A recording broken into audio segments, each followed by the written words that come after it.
देखिए, पंजाब हरियाणा के बॉर्डरों के ऊपर लगभग मोर्चा 33वें दिन में दाखिल हो चुका है।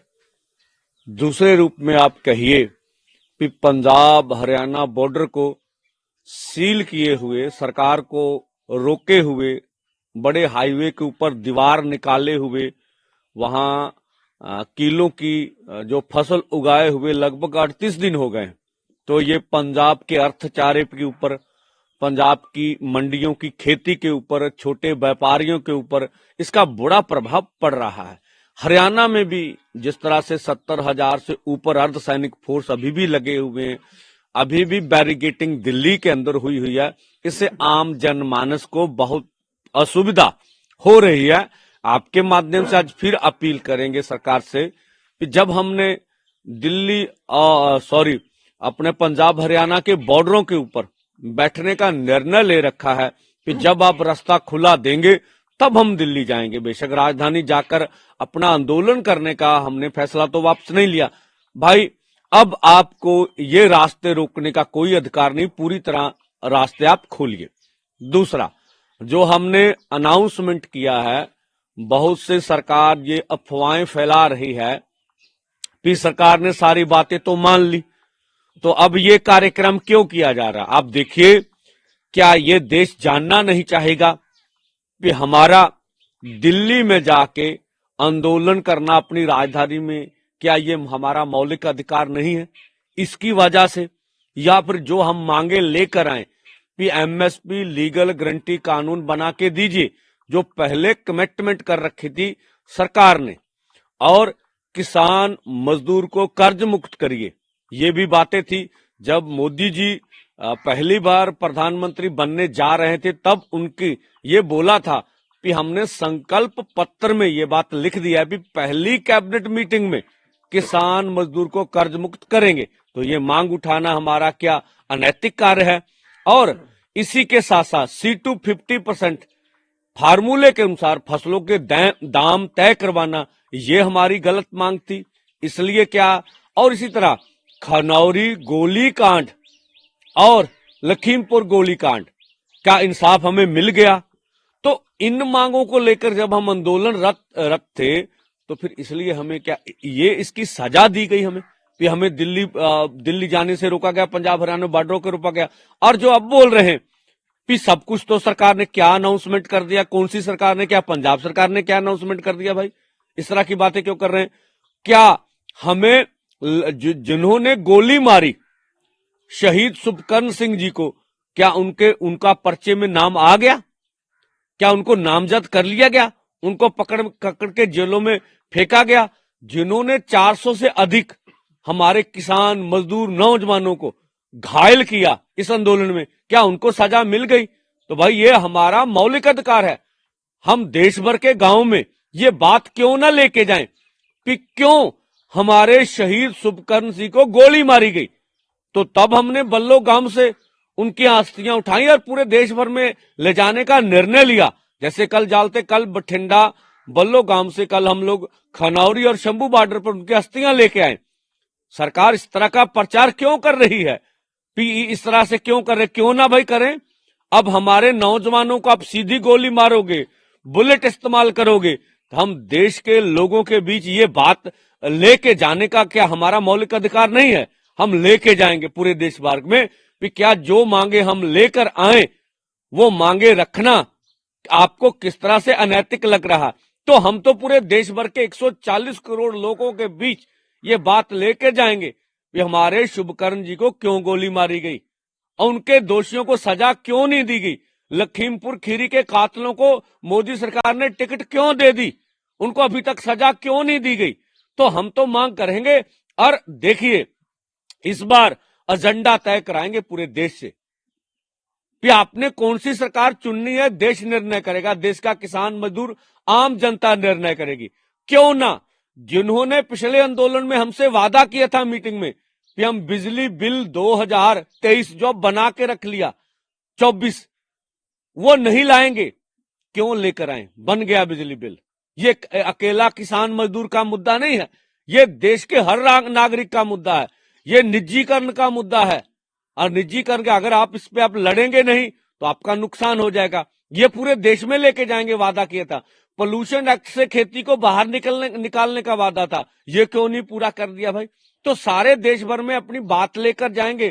फिर जब आप इस बार नई सरकार की चोन करो, करनी आपने मर्जी से, तो भी ध्यान रखिएगा कि हमें कौन एमएसपी लीगल गारंटी कानून दे रहा है, कौन किसान मजदूर का कर्ज खत्म कर रहा है, कौन खनौरी गोलीकांड का, लखीमपुर कांड का इंसाफ कौन देगा हमें? इस बात का ख्याल रखना। C250 के अनुसार फसलों के दाम हमें कौन देगा? जो देगा वो उस सरकार को हम दिल्ली में बैठाएंगे। और फसली बीमा योजना कौन बना के देगा अपने दम पर? नरेगा 200 दिन कौन करेगा? 700 दिहाड़ी कौन देगा? जो मांगे हमने 11 लेके, तो इस बार एजेंडा तय करेंगे भाई देश। और हम इसी के साथ साथ जो देश का लघु उद्योग है, जो लघु उद्योग को खतरा बना कारपोरेट, देश के लघु उद्योग के बारे में क्या सोचा जाएगा? जो हमारी छोटी ट्रांसपोर्ट है, बड़ी कंपनी ट्रांसपोर्ट पे कब्जा करने जा रही है, उनके बारे में कौन सोचेगा? जो हमारे जनतक अदारे हैं, रेल है आवाजाही का संसाधन, पूरे देश की रोड्स है, खनन क्षेत्र है, दूर संचार क्षेत्र है, आवाजाही के संसाधन, इनको निजीकरण कौन कर रहा है? इनको कौन बेच रहा है? देश को कौन बेच रहा है? जो भाई देश को बचाने की बात करेगा, जो देश में रोजगार लाने की बात करेगा, इतने युवा बेरोजगार हैं, जो रोजगार देगा उसके बारे में वो सत्ता में लाइएगा। तो ये बात हम देश भर में रखेंगे, इसका फैसला करवाएंगे। सर, जैसे आप कह रहे हैं कि जो सरकार ये लाएगी, आपके कानून लाएगी जो आपके बेरोजगारी दूर करेगी, वो तो सरकार बनने के बाद होगा। उससे पहले अब जब एमपी इलेक्शन है, सब एमपी आपसे वादा करेंगे हम शंभू बॉर्डर पे किसान बैठेंगे, उनका मुद्दा पार्लियामेंट में बनने के बाद पार्लियामेंट में लेके जाएंगे, तो उसको आप कैसे देखेंगे, कैसे रिजल्ट करेंगे कि ये सरकार बनाएंगे, ये बनाएंगे? ये तो सब वादे कर रहे हैं अब इलेक्शन से। बिल्कुल आपकी बात है। जो भी पार्टियां अभी पार्लियामेंट में मौजूद है, पार्लियामेंट चुनाव में अभी कांग्रेस की भी सत्ता रही, देश भर में बहुत से पार्टियां उनकी अलग अलग राज्यों में सत्ता रही। अब एनडीए के गठजोड़ में भी बहुत सी पार्टियां सत्ता में रही। अब और जो अभी इंडिया गठजोड़ बड़ा, ये भी सत्ता में रहे, लेकिन इन्होंने वादा खिलाफी कही देश के किसान मजदूर से। तो अब देश का किसान मजदूर इतना कमजोर नहीं है, वो आंदोलन में है, आंदोलन में है, वो एक एक बात का हिसाब लेगा। अब ऐसा नहीं होगा। तो कैसे गैस करेंगे कि ये सरकार आपके काम है? क्योंकि हर एमपी, हर पार्टी के एमपी है, तो एमपी जो जीतते हैं फिर ही सरकार बनती, तो कैसे गैस करेंगे कि यही सरकार हमारा काम करे? देखिए, ये कार्य हमने देश के किसान मजदूर को एजेंडे के रूप में दे दिया है। फिर जब भी आपके खेत खलियान गली कूचे में ये लोग आएंगे तो हम पीसफुली ढंग से सवाल करेंगे। दो किस्म की बात, एक तो जो हमसे इन्होंने हमारे ऊपर जबर किया, जो मांगों को लेके जाएं, जो दिल्ली हमारी राजधानी है, वहां क्यों नहीं जाने दिया? हमारे शहीद शुभकर्म सिंह को क्यों शहीद किया? एक हमारी मांगे अब किस तरह से पूरी होगी, ये दो सवाल तो हम पूरे देश भर में करेंगे। और देश का लोग बहुत समझदार है, हम लोगों को विश्वास करते हैं, देश के किसान। और देखिए, जब पहली बार होगा, इसका जवाब ये कि पहली बार किसान मजदूर अपना एजेंडा तय करेंगे। अब तक कभी भी जब भी देश में चुनाव हुए, कभी भी किसान मजदूर आंदोलन में नहीं रहा। तो वो कारपोरेट का एजेंडा लाते रहे, विकास मॉडल, अखौती विकास मॉडल देश के हित में नहीं है। वो निजीकरण के एजेंडे पे इलेक्शन लड़ते रहे, वो जो जातों के नाम पर इलेक्शन लड़ते रहे, वो धर्म में इमोशनल ब्लैकमेल करके लोगों की वोटें लेते रहे, भावनाओं को अपने ऊपर खींच के। तो पहली बात होगा, जो लोगों के आर्थिकता से जुड़े हुए मुद्दे हैं, जो लोगों की रोजी रोटी के से जुड़े हुए मुद्दे हैं, जो शाम को ये सोचेंगे भी हमने क्या खाना है, क्या पीना, कैसे रहना है, हमारी एजुकेशन का क्या होगा, हमारी सेहत का क्या होगा, घर कैसे चलेगा, खेती कैसे चलेगी। तो इन बातों पे जब इलेक्शन होगी तो इसमें हमारी जीत तय होगी। हम आंदोलन में जो मांगे रख के बैठे, वो मांगने की ज्यादा गुंजाइश है। आप विश्वास करेंगे कि यही हमारे मसला है? देखिए, हमारा किसान मजदूर का आंदोलन चल रहा है। अभी भी हम जो भी सत्ता में उसके खिलाफ, अभी भाजपा सरकार है उनके खिलाफ और उनका गठजोड़ के खिलाफ संघर्ष कर रहे हैं। जो भी सत्ता में आएगा, अब देखें ना दोनों बात, एक तो प्रॉमिस करना, हमने कौन सा आंदोलन वापस लेना, जो भी आएगा उस आंदोलन के दम पर, जो हमारा प्रेशर ग्रुप है, वो प्रेशर ग्रुप जो भी वादा होगा उसको पूरे करवाने के बाद वापस होने वाला नहीं है। तो हम तो आंदोलन में हैं। हम कहेंगे भाई जो भी अभी आपने बात करनी है वो पूरी आंदोलन के, जब कोई भी नवी सरकार बनेगी उससे करवा के ही ये आंदोलन हटेगा, ऐसे तो हटेगा नहीं।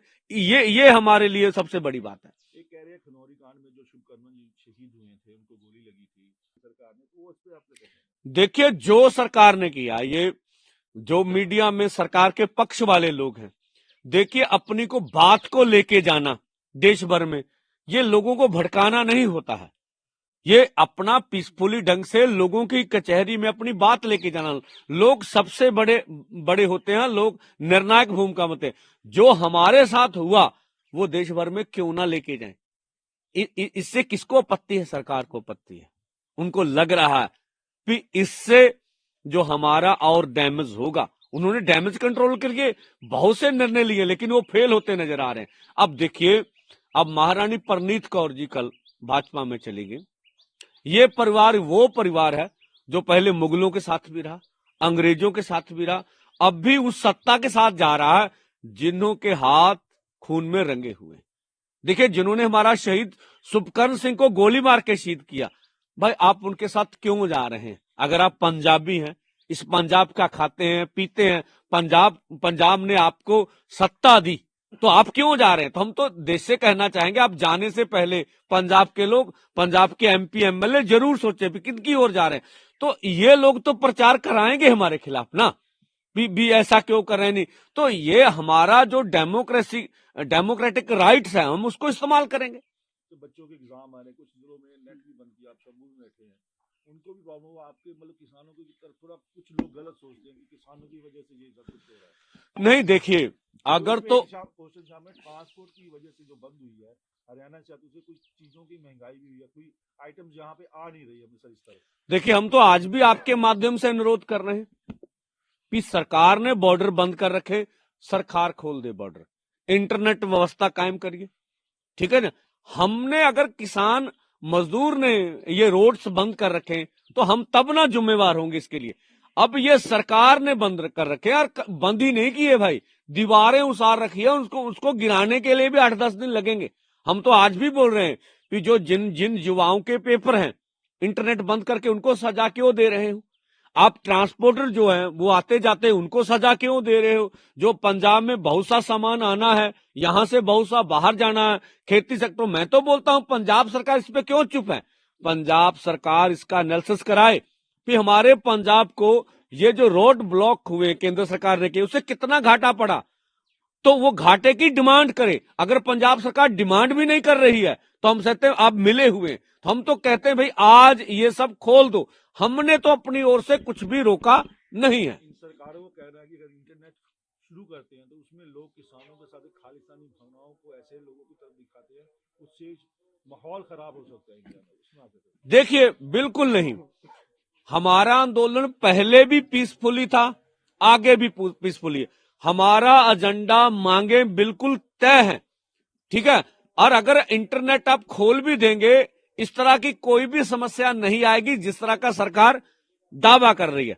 तो हम तो स्पष्ट करना चाहते हैं कि ना तो ये आम आदमी पार्टी का आंदोलन है जो हमारे पर आरोप लाए जाते हैं, ना ये कांग्रेस का आंदोलन है, ठीक है, ना ही अकेले पंजाब का आंदोलन है, ना ये खालिस्तानियों का आंदोलन है, ना और किसी का आंदोलन है। ये देश के किसान और खेत मजदूर का आंदोलन है जो सारे देश की बात कर रहा है, सारे देश को बचाने की बात कर रहा है। वो आखिरी लड़ाई लड़ रहा है कि हम कारपोरेट को खेती उनके हाथों में जाने नहीं देंगे। ये हमारा मसला है। कई इंटरनेट कोई साइट्स पे आपकी किसानों को खालिस्तानियों के साथ क्यों जोड़ा जा रहा है, आप उनको क्या कहना देंगे? देखिए, वो गलत कर रहे हैं। अगर जो हिंदी भाषी स्टेट्स हैं, वो एक हमारे देश में ज्यादातर तबका जो है हिंदू है, ये अच्छी बात है, उसको डराने का यत्न किया जा रहा, उसको भड़काने का यत्न किया जा रहा हमारे अगेंस्ट। तो हमारा इस तरह का नहीं, क्या ये हमें देशभक्ति सिखाएंगे? पंजाब में रोज तिरंगे में लिपट के लाशें आ रही हैं, और देश के हित में जितनी कुर्बानियां पंजाबियों में दी, 80% तो पंजाब की कुर्बानियां, ये देशभक्ति हमें सिखाएंगे? तो ये गलत प्रचार प्रोपेगेंडा हमारे खिलाफ कर रहे हैं।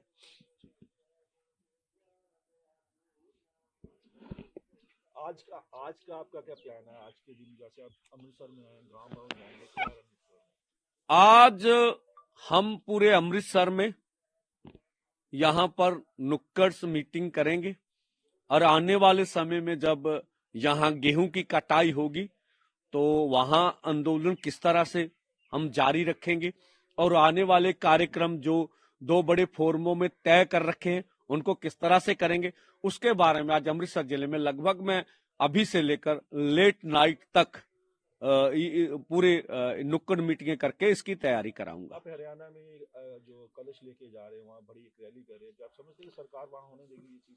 हाँ, देखिए, जो ये आपका अच्छा सवाल था। आज शंभू बॉर्डर से 11 के 12 बजे के बीच जो बरनूड़ की ओर जाते हुए वहां चंडीगढ़ से होते हुए पंचकूला में आज एक गांव है, वहां स्टे करेंगे रात भर।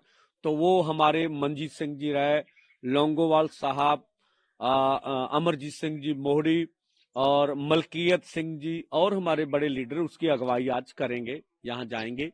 देखिए, ये तो लगता नहीं है कि हम अपनी कलश यात्रा गांव में लेकर जाएं और इससे कोई लॉ एंड ऑर्डर की परिस्थिति होगी, तो ये हम लोगों के बीच बात लेके जाएंगे। अगर सरकार इससे भी रोकेगी तो भाई पूरे देश भर में और जो सरकार का डिक्टेटरशिप का चेहरा वो नंगा हो जाएगा।